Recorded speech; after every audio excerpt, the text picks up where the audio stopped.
Hello everyone, it's Shel C from PaperOcotilloStudio. Today I'm sharing with you my very first design team project for the Gina B. Ahrens Etsy shop. She is a YouTube creator who makes artsy content here on YouTube for you. And she also has a shop where she sells things like rubber stamps, stencils, digital downloads, original art, all those type of fun things.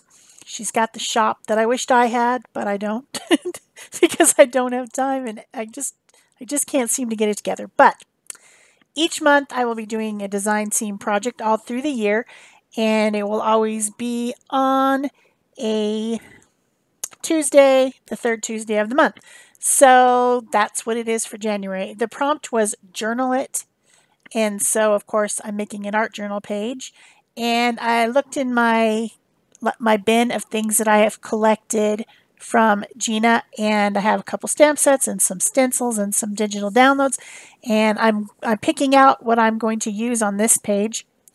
This is a homemade journal, and the paper on this particular two-page spread is a lightweight watercolor paper, and it's cold pressed and very bumpy. And so I'm starting out my page in this kind of method that I like to call the 3-color method. Don't know if I've ever talked about this before, but when I don't have an idea of what I'm going to do, I usually start with color. And in this case, I picked 3 cool colors that are close to, well, 2 of them are close to each other on the color wheel, and then yellow, this particular yellow, Hansa yellow, is kind of a cool color as well. It blends with the other 2. If you mix blue and yellow, it makes green. So it's kind of a easy color scheme. And I started out with some sponges because this paper is bumpy and scratchy, and spread some color on there kind of in a diagonal top to bottom where your eye would flow. And then for each color, I'm mixing the color with the opaque white. And by the way, I'm using Deco Arts Traditions paint. I got this recently at the art retreat, and I haven't really used it that much. It's apparently an artist grade paint, but it feels kind of like a craft paint. It doesn't have a lot of filler in it though, but anyway, back to what I was doing. So I take the first 3 original colors, make my first layer. Then my second layer, I put on mixing the color with some opaque white. You could also do this with, if you wanted to darken the page, you could do it with the carbon black. These colors came in a set of just basic artist colors. I believe this is Hansa yellow, phthalo blue, and maybe phthalo green blue are the 3 colors I picked. Then once I'm fairly happy with my 2 layers of background, then I'm going to do some stenciling. I picked this stencil and a stamp set that has a similar shape to go together for this page. And I actually picked them as my design team stuff when I picked. I could pick a stamp set and a couple stencils, and I thought that this stencil, which I think is really cool, something very different than anything else I have, is kind of a split circle. I think it might be called something like coffee beans or something, but to me it just looks like a split circle, and I thought it was interesting, and I like circles, and so I picked it. And then the stamp set you'll see me using as well also has a stamp that's a similar shape to that. So I liked that they coordinated with each other, and that's kind of why I picked them. So I'm using, again, that opaque white to stencil on the background. I did a pretty sloppy job of stenciling, and so I decided to just go ahead and do some splatters with the leftover paint, watering it down onto a fluffy kind of paintbrush, and then splattering it onto the page. I like splatters. I just think they look cool. I really like them. I don't know why. I'm not the only one. I know there's a lot of people out there who are into splatters. So once that was all dry, then I decided to do some stamping for my next layer. And here's the stamp that's a similar shape to that stencil that I used, except for it's not filled in as opposed to being filled in. And so it's kind of almost the reverse. So I'm again using that full strength phthalo blue color, and I'm applying that paint to my stamp using a sponge brush. I'm just kind of patting it on there, pat, pat, pat, pat, pat. And that is a way that you can use an acrylic paint with a stamp.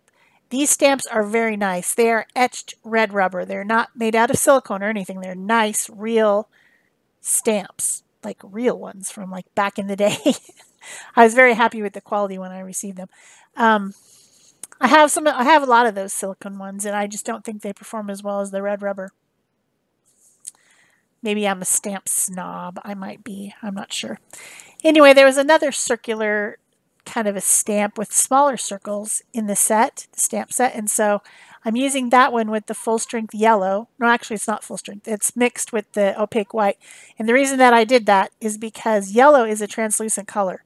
Pretty much every time yellow is a translucent color. So by mixing it with some of that opaque white, I made it more solid so that it could stamp over the top of those dark blues and greens there.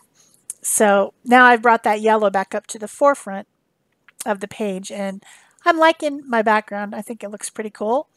You know, just for slapping some paint on there. That's all I did. So now one of the main things, well, the two stamps that I like the very most in this stamp set is that Scribble Words one, and then of course the paintbrush. I don't own any stamp or anything else that is a paintbrush. Why? I don't know. Why don't I? I should, but I don't. So I was excited to have a paintbrush as a stamp. Also, I like this scribbly. If you look at it real closely, you can read the words, but it more just acts like a background kind of. And this that I'm stamping on here with some permanent black ink is the second ply of a napkin. You know how when we collage with napkins, we take them apart and we pull the plies apart because you only just want to use that top layer of the napkin on your collage. But what do you do with all those other layers? You know, you've got them. That seems wasteful to just throw them away. So sometimes I save them. And this is one of those. And it makes really nice collage fodder if you stamp on it. So I just stamped those scribbly words in kind of a line across the napkin. And then I'm using some Deco Art napkin decoupage to glue them down. So you say, why didn't you just stamp it right on the page?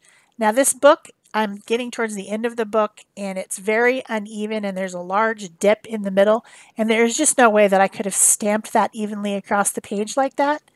It would have looked crappy. That's just all there is to it. So by stamping it on the napkin ply, or you could also use tissue paper or even deli paper to do this, I made a nice even ribbon right across the page very easily by just, you know, decoupaging on there with the napkin glue from Deco Art. So I also have this digital download of words. Now I'll put all the links to all the products that I used from Gina's Etsy shop, as well as just a link to the Etsy shop down below in the description box so you can see. I also downloaded this digital doodle that she has of a jar. I actually had to stop the video, go download the jar because I realized that I wanted to put the brushes in the jar. And I just love mason jars. I used to have a stamp set from Stampin' Up! That had a mason jar with a lot of different things that you could put in it. There was little frogs and there was flowers and there was all kinds of things you could put in this mason jar. And I just love that stamp set. I don't think I have it anymore though. I'm not sure. But this is a drawing that Gina has done and then made it into a digital download for you. If you are one of those people who constantly says to me in comments, oh, I just can't draw. I can't draw. I just can't draw.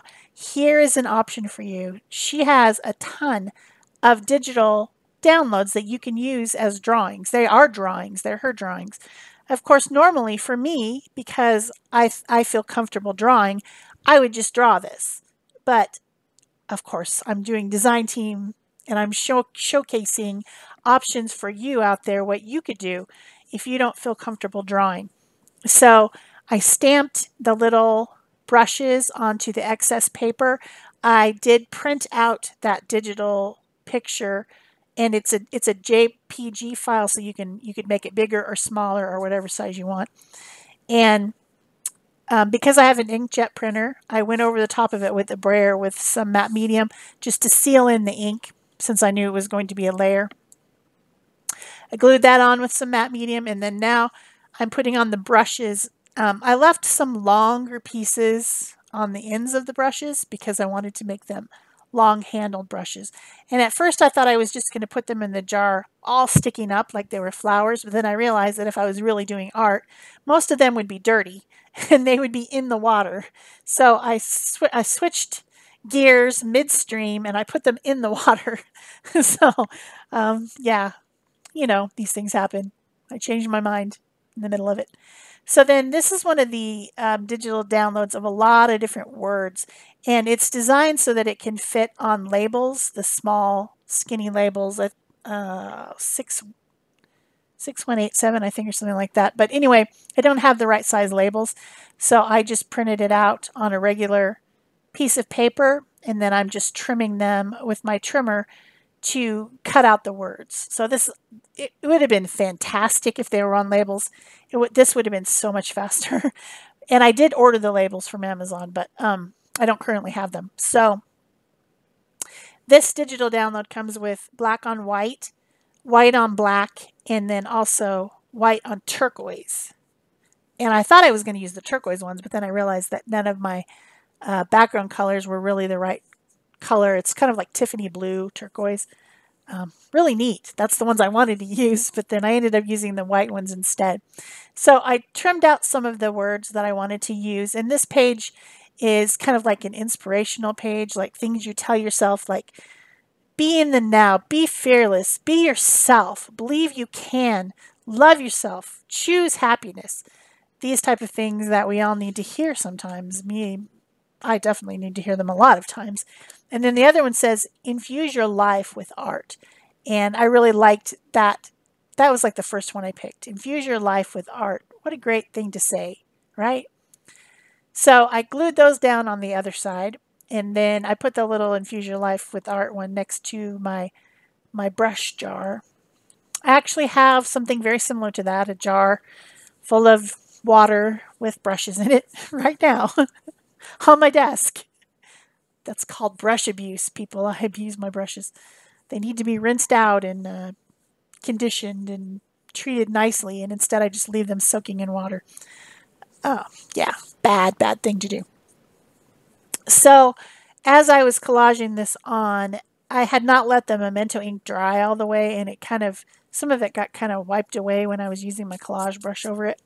So I'm adding those lines back in, and then also I'm extending out the ends of my brushes to make them longer because it just didn't seem proportionate, the jar versus the brushes, and I didn't want to go reprint the jar, make it smaller, you know, all that stuff. So this is how I did it. I just extended the ends of the brushes to make them more proportionate to the jar. And then I'm all those extra black lines I was putting in with a black Posca pen, and then I switched over to a extra fine illustration pen. I guess I'm coloring first. These colors that I'm putting on are India ink. They are the Faber-Castell Pitt pens, which, because this is sealed, when I get to adding in some shadows and stuff, I can blend them with my fingers. That's the reason that I picked them. I like to be able to blend in my shadows around the edges and things. You'll see me do that eventually, maybe right now. Yeah, there's some gray, and I'm just adding it and then kind of blending it with my fingers around the edges to make the jar more dimensional. It wouldn't just be white at all. In fact, if it had that background behind, the background would be showing through, but we're not going to talk about that. This is not realistic. This is a fantasy. So then I'm using some different colors. I was inspired by the actual brushes on my table. I have some brown ones with red tips and some turquoise ones with white tips. So I'm just coloring the same. And then I also put colors on the ends of the brushes that are in the water, even though they would probably be soaked off by now, just to add more color to the page and to bring those three colors from the background into my focal image. And then the fourth brush, I put some pink on there, and that comes into play later. So I'm continuing to color. If you're enjoying this video, don't forget to give it a thumbs up. Leave me a comment or question below. You can ask me about Gina's design team and her shop if you want to. Go and visit her shop, and you can share this if you want to. You can copy my design if you want to. You can purchase these items from Gina's store and make this exact page if you love it. You know, all those things help myself and Gina out. So I have my white Posca pen adding in a few little highlights because I like to do that. And then I draw dark lines around all my little labels, and that's pretty much it for the page. So yeah, I hope you like it. I think it's colorful. I think this is a really easy formula for anyone to make a page by just picking 3 colors that you think go together and making them the theme of your page, and then adding some stenciling and some stamping, maybe digital images if you don't like to draw. And there you go. You have a great page. So that's it for me. There are some, oh, wait, I forgot about the pink. So I'd added pink onto one brush, and I felt I needed to bring that pink into the rest of the composition. And it's actually an opposite color, so it goes really well together. So I just used my pink Posca pen to draw in some pink hearts all around the page because I love art and I should love myself, and this page is all about love. That's it for me. Thanks. Bye-bye.